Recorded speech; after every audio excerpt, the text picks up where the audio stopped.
Oi, professor, tudo bem? Seja bem-vindo em mais uma lição aqui comigo. Tenho mais uma dinâmica para você. Bom, o gênero textual de hoje é receita culinária na nossa lição 16. Olha só, a receita culinária é aquele texto instrutivo, injuntivo, né? E ela tem ali uma estrutura muito específica, né? De título, ingredientes, modo de fazer, e muda a maneira como escreve os ingredientes e o modo de fazer. Então, o aluno precisa ter essa consciência da diferença.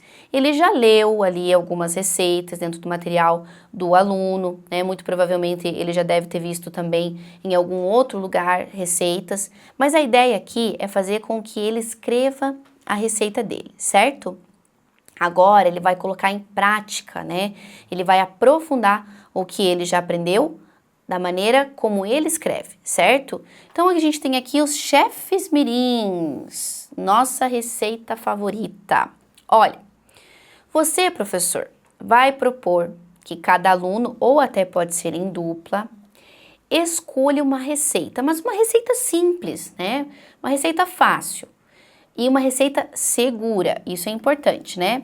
Por isso que a gente vai pegar aquela receita mais fácil.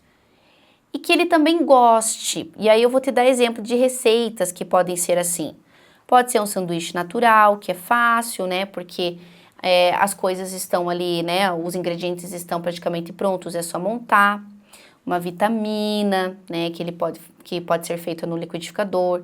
Um bolo de caneca, uma pipoca, uma salada de frutas, né? Então são alguns exemplos ali. Se quiserem, ele pode também criar uma receita, né? Ele pode inventar com ingredientes imaginários ou até ingredientes que existem mesmo, né? Deixe livre isso para ele, né? Então, de repente tem uma dupla, um grupo lá que quer inventar, quer fazer uma receita mais voltada aos sentimentos, né? A receita do carinho, por exemplo. Outra quer fazer uma receita simples, que eles realmente ali já fizeram, conhecem. Outro quer inventar uma receita de comida mesmo, mas uma receita nova. Então, deixe eles escolherem ali, que acho que vem muita coisa boa, muita criatividade. Organizando a receita. Os alunos vão preencher uma ficha de planejamento, ok? E aí, eles vão escrever em uma folha, né, para organizar a receita. Lembre que o planejamento é muito importante para que ele já tenha ali, né, a organização. Bom, professor, então ele vai seguir aquela estrutura de receita culinária bem organizadinha para ele poder escrever de maneira clara, né, e colocar em prática as características que ele conhece. Então, primeiramente, ele vai colocar o título, certo, da receita dele, independente se for aquela receita do sentimento, se é uma receita que ele está inventando ou uma que ele já conhece, coloca o título.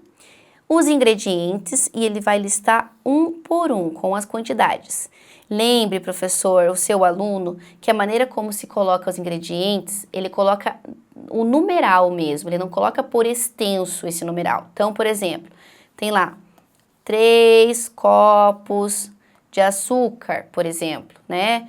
Ou então meio copo, né, de outro ingrediente, uma colher. Então, reforce com ele que o numeral sempre está ali à esquerda e do lado vem o ingrediente especificamente, ok?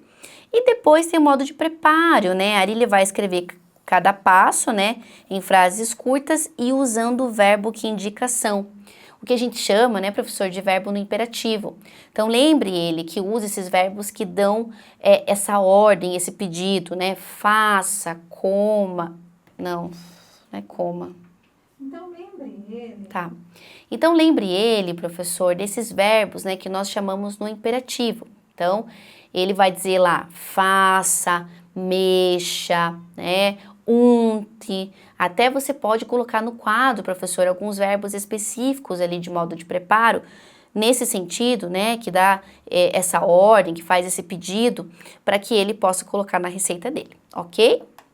Então, professor, depois da escrita das receitas, é o momento em que você vai olhá-las, né? Você vai olhar ali se o aluno colocou nas características específicas, se ele colocou o verbo de ação ali, né, de ordem, o pedido.